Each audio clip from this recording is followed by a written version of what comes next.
জয় তারা জয় মা তারা, জয় মান জয় মা তারা। তোর রাঙা পায়ে জবা হয়ে থাকবো আমি পড়ে, মা তোর রাঙা পায়ে জবা হয়ে থাকবো আমি পড়ে। তারা তুই ছাড়া কে শান্তি দেবে।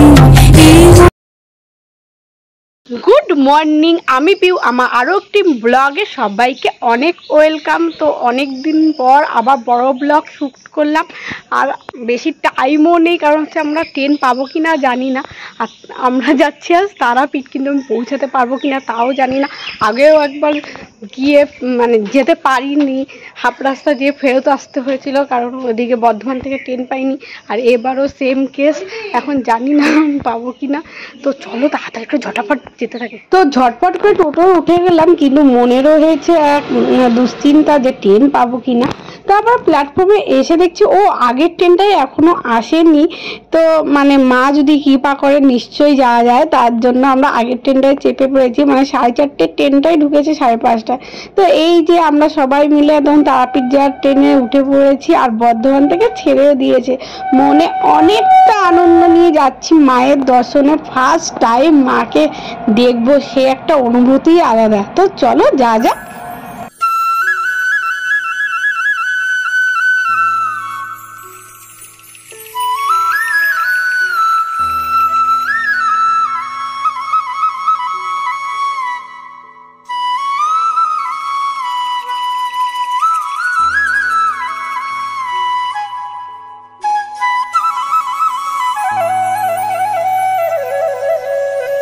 চলে এসেছে তারাপীঠ স্টেশন, এটা ছেড়ে দিল। তো তোমরা যারা আমার মতো জানো না তাদের জন্য আমি বলছি, তারাপীঠে না নেমে না তোমরা সবাই রামপুরহাটে নামবে। ওখান থেকে যাতায়াতের ব্যবস্থাটা খুব ভালো। তারাপীঠে অনেকটা ঘুর হয়, কিন্তু রামপুরহাট থেকে খুবই কাছে হয়।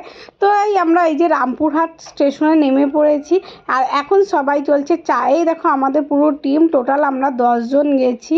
তো সবাই মিলে চা খাচ্ছি। আর আমি যেহেতু ফার্স্ট টাইম মায়ের কাছে যাচ্ছি, তাই আমি ভাবলাম যে একদম কিচ্ছু না খেয়ে পুজো দেবো। ওখান থেকে আমরা অটোয় উঠে পড়েছি, আর অটোয় সবার হচ্ছে 40 টাকা করে ভাড়া লেগেছে। তো এইখানে আমরা সবাই মিলে উঠে পড়েছি, আর প্রচুর আনন্দ যেহেতু। আর আমি শুধু না, আমার আর একটা বৌদি গেছে, বৌদি দাদা, এরাও নতুন, প্রথম ফার্স্ট টাইম যাচ্ছে। মা এই দেখো তারাপীঠের গেটটা, এটা দেখলেই মনের মধ্যে একটা অন্যরকম উত্তেজনা কাজ করে যে আমরা আর বেশি দূর নেই, আমরা চলে এসেছি। তো চলো যা যাক।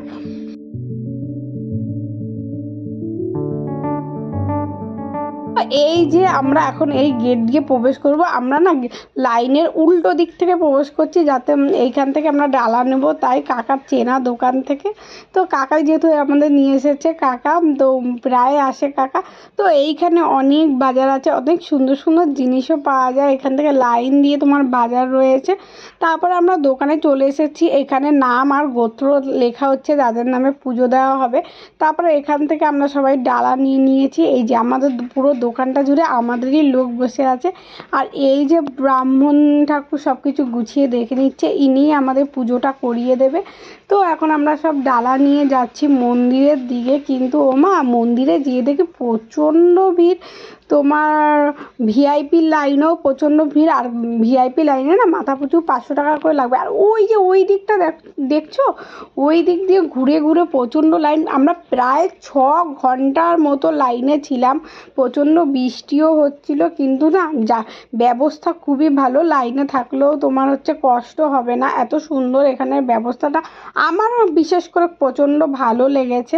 এখানে সেট করে দেওয়া আছে, এই যে সেটের একদম পাখাও দিয়ে দিয়েছে, দাঁড়িয়ে থাকতে কষ্ট হবে না। আর যেহেতু শ্রাবণ মাস চলছে না, তাই একটু ভিড়টা মনে হলো আমার বেশি। আমি আসিনি, কিন্তু যারা এসেছে তারা বলছে যে এরকম লাইন দেখেনি। ওই দেখো ওই দিক থেকে যাবে, এর মধ্যে অনেকগুলো প্যাচ আছে, মানে জিগজ্যাকের মতো করা আছে, মানে ওই লাইন এগোতেই প্রচুর টাইম। এই যে আমার মা বৌদি সবাই লাইনে দাঁড়িয়ে রয়েছে, এবার সবাই মিলে কেউ আবার না দাঁড়িয়ে এই সাইডে বসে রয়েছে। তারপরে আমরা অনেকটা এসে আমরাও না লাইনের মধ্যে আবার বসার এরকম সিট করে দিয়েছে, আমরা ওখানে বসে আছি। তোমাদের আমি পরে ভালোভাবে দেখাচ্ছি। আর এইখানে দেখো মা তারা মানে পিকচারটা কত সুন্দর লাগছে। এই যে অর্ঘ্য সবাই মিলে এখন আমরা লাইনটা আস্তে আস্তে এগোচ্ছি, আমরা প্রায় কাছাকাছি চলে এসেছি। তো এখন তোমাদের তো একটা কথা বলা হয়নি, আমি যে এই কানেরটা পরে আছি না, এটা আমার স্টুডেন্ট দিয়েছিল রথের মেলায় কিনা, আমার তো আর যাওয়া হয়নি, ও আমার জন্য এনে দিয়েছিল। আর এই দেখো দেখো এই যে এরকম বসার জায়গা করা আছে, এখানেই সবাই বসে থাকছে, লাইন হচ্ছে না।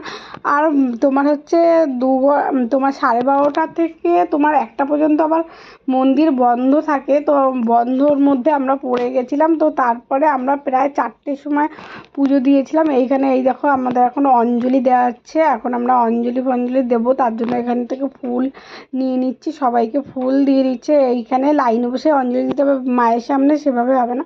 তো অঞ্জলি দিয়ে এই যেখানে আমাদের পুজো দেওয়া হয়ে গেছে, মায়ের দর্শনও হয়ে গেছে। ওখানে তো আর ফোন অ্যালাউ হয় না, তার জন্য আমি জাস্ট ওইটুকুই করতে পেরেছি, তারপরে আমাকে ফোনটা বন্ধ করে রাখতে বলেছে। পুজো দেওয়া কমপ্লিট হয়ে গেছে, এখানে সবাইকে আশীর্বাদী মায়ের ছুঁয়ে দেওয়া হচ্ছে। আর খুবই শান্তিভাবে পুজো দিয়েছি, মানে ঠাকুরকে ছুঁয়ে দেখতেও পেরেছি। তো এখন একে যে প্রসাদও খেয়ে নিলাম, আর খুবই মায়ের সুন্দরভাবে দর্শন করেছি। চলো এবার আমরা চলে যাচ্ছি বাড়ি, শ্মশানে। তো এই যে যেহেতু আমাদের 4টে বেজে গেছে, আমাদের 5:30টায় ট্রেন, তো তার জন্য ভালোভাবে দেখতে পাইনি। এটা হচ্ছে মায়ের তারাপীঠের শ্মশান, সেটাই তোমাদের সঙ্গে একটু শেয়ার করে দিলাম। আবার আসবো পরে এসে, আমি ডিটেলসে আবার দেখে যাবো, আমার প্রচণ্ড ইচ্ছে আছে আর একবার আসার। তারপরে আমরা এখানে খেতে বসে পড়েছি 4টের সময়। তো তারপর চলো এখন যাচ্ছি বাইরে। আজকের মতো টাটা, দেখা হচ্ছে নেক্সট কোনো